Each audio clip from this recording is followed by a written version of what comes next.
How many times have you found yourself saying things like, I can't wait to graduate, that means no more school, or I can't wait to go for that vacation, it's gonna be so much fun, I can't wait to retire because that means no more work, I'm gonna be free, can't wait to get to 10k followers on Instagram, YouTube, whatever, because that means I'm gonna be famous, and more.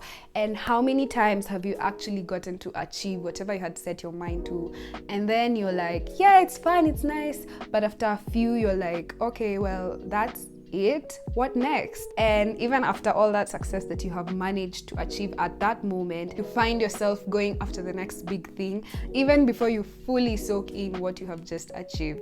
Here's the thing, you're probably suffering from destination syndrome, and this is something a lot of us suffer from, including myself, where we find like the current achievements that we have managed to bag are never really enough, because before you even recognize and appreciate yourself, you're already on to the next thing. And that, quite frankly, just robs you of the joy of life. Let me explain. So from a young age, most of us are brought up in a world where systems exist. This means that you were born, you go to school, you finish school, graduate, get a job, find someone, get married, get children, build up your life, and continue working hard, and then you retire. And with any luck, you get a few bonus years when you can finally relax and enjoy and live your best life. So basically, we're set up to have all these expectations about life, and if things don't go our way at a certain point, we kind of lose it, because that's all we know, most of us. And as we all know, life is a sly fox. Life will always hit you when you least expect it.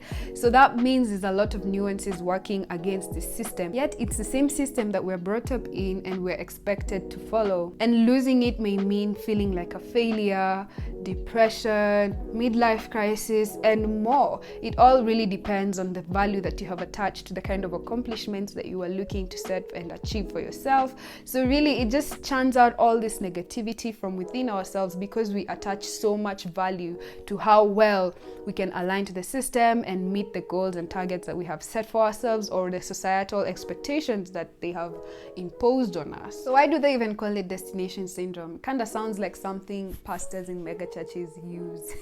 So the definition is kind of like an analogy that shows how our minds are wired to see our successes and goals as a destination, and you can only be happy when you get to them. And the sad thing is, even when you get to where you wanted to, for most of us, we don't recognize it as success, because our minds have already worked it out that as soon as I get here, I need to be thinking of the next thing. So let me explain. For example, with the job analogy that I gave earlier, you land a nice job, you start working, the salary is nice, you're enjoying life, but then with more access to money, your taste increases, and now you want finer things in life. And now your current salary that you are really excited to earn at every end of the month is no longer serving you. So now you start eyeing the next job because it has a bigger pay, and as soon as you land it, you enjoy it for a little bit, and then you're like, actually I can do better than this. And then you keep applying and keep rising up the ranks until you get to the apex, and you realize nothing even satisfies you anymore, because now you have all the money in the world, but your heart and soul is not yet fulfilled. So that's just one of the many ways that this thing manifests in our lives, and I've used that analogy because it's relatable to most of us. So having understood what destination syndrome is all about, we must mention that it is a very unhealthy way of life, and the sad thing is that we don't necessarily recognize it. It's very much intertwined with our current culture, meaning everyone wants to be a go-getter, everyone has goals, everyone wants to be this amazing person in whatever they're doing, and that's all fine and dandy, but where do we draw the line between ambition and losing ourselves and not participating in life as we should? So living like this can get quite unhealthy, needless to say, because life passes you by and you don't learn how to celebrate your small victories, you don't learn to appreciate your progress, you don't even learn to appreciate your growth, which can have impactful outcomes for later. And in all that, as life passes you by, you kind of don't even know yourself anymore, because people who do virtually anything to get to the next level of success. And so most of us who live like this just wake up one day and realize how much they've missed out on, because they always were fixated on the next thing to do, and now life has passed by, you're older, or you lost certain relationships that you didn't maintain because you were too busy working on one facet of life.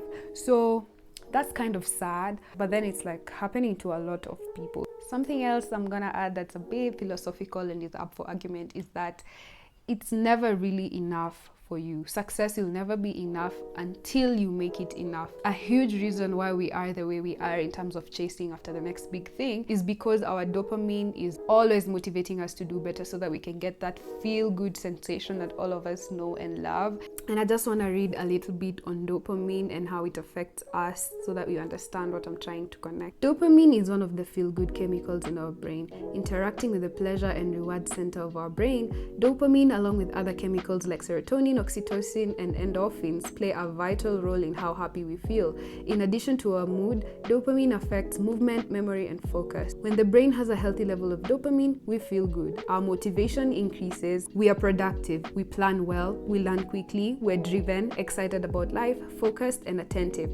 Healthy levels of dopamine can also make us feel more social and extroverted. So basically, dopamine is one of those hormones that keep us going in life, makes you feel like you have a certain purpose, because the reward system that comes from a rush of dopamine, it's a very big part of us as human beings, and it's very important to have that motivation and feel good system. But at the same time, that's just how we're wired as human beings, and we're always gonna chase after that feeling because it's our way of survival. It's how we are wired. So you need to get to a point where you can control yourself and you can gauge the importance of what you are pursuing in terms of whether it's beneficial to you and whether you will obtain any sense of fulfillment, because we cannot ignore the importance of being fulfilled over feeling happy. And this is where I come in with the other hormone that's very active in our minds, and that's serotonin. Serotonin essentially gives us the feeling of being satisfied, being content, and being appreciative of the things that we have done. So just to compare the two hormones and how they impact our motivation versus our fulfillment, I'll use an exercising analogy. So when you're exercising, you probably do reps, yeah? That means you do one round of exercises and then you do the same round of exercises over and over again. So when you hit your first round, it was a bit difficult, you're happy, you've achieved something, dopamine rush is there, so you go for the second round, finish it, and you feel achieved, so you go for the third round until you've had enough. After the full exercise is done, you feel a certain level of satisfaction and fulfillment, and that's where serotonin comes in. So dopamine is go getter rush, do this, do that, whereas serotonin is just a bit more chilled. It's like, yeah, we did that, we can relax, we can take a back seat. And it's very important to have that balance because you can't always be on the go. And back now to the destination syndrome, that's the same thing that you need to implement in your life to help you balance how much you're putting yourself out there, your energy, your ambitions and everything, because you don't want to burn out. You don't want your energy to go to things that are not necessarily going to fulfill you, because until you reach that point of fulfillment, it will never be enough. So something I'm slowly learning as I continue living life is that destination syndrome is not something you can wish away per se, because sometimes, let's be honest, we'll need that kick, we'll need that motivation to keep going after our goals. Because I'm not encouraging mediocrity, I'm not encouraging you to settle for less in life, I'm not encouraging laziness, not at all. Absolutely go for what you want. What I'm trying to advocate for is a bit of balance so that you don't lose yourself and you don't burn out in all this. So what I'm finding as a suitable alternative, and I'm slowly applying in my life, is that I'm trying to reevaluate my goals, in that I am now trying to get into this habit of setting goals with an intention behind it, and not just to tick it off my checklist or just, gain recognition, get money, whatever, which is fine. You can always, definitely, everybody needs money, everyone wants a bit of recognition when they've done something good. That's just human nature. But then again, I'm finding that intentions are a stronger metric for success than external factors, because you can always control the internal factors. You can always control your thoughts, your reason for doing something, versus the external factors that come with achieving goals, which is like, payment, recognition, admiration, etc. So Setting intentional goals will go a longer way because intentions are also very wrapped around your values, your belief systems. So even on days when you don't feel motivated, you'll always find it a bit easier to get yourself going when you know what your intentions are. Something else that I'm really trying to implement in my life right now is just finding the joy in doing boring tasks, routine chores, those mundane things that you do every day. Because I think a big reason why most of us are very fixated and are caught up in this destination syndrome thing is because we find that achieving that one big goal is gonna be so exciting, it's gonna be monumental, fabulous, never seen before. But then we forget that every day we're conquering small challenges, we're getting small wins, and we kind of push it to the side because it's not as grandiose as what we aim for. So just being more in the moment and appreciating yourself for the small things that you're doing will go a long way in helping you remain consistent, getting even more fulfillment when that big achievement comes. So the next time you find yourself saying things like, I can't wait for the weekend, that's the only time I look forward to, the week is usually so stressful, or I can't wait for that vacation, it's gonna be so fun, my life is so boring right now, ask yourself, why can't I bring myself that joy right now? And you don't have to do grand things, you just have to appreciate the small things in life, because the truth is, you don't have to hold yourself back from feeling good, having fun, until the time that you think you've set for yourself and it's the only acceptable time to have fun.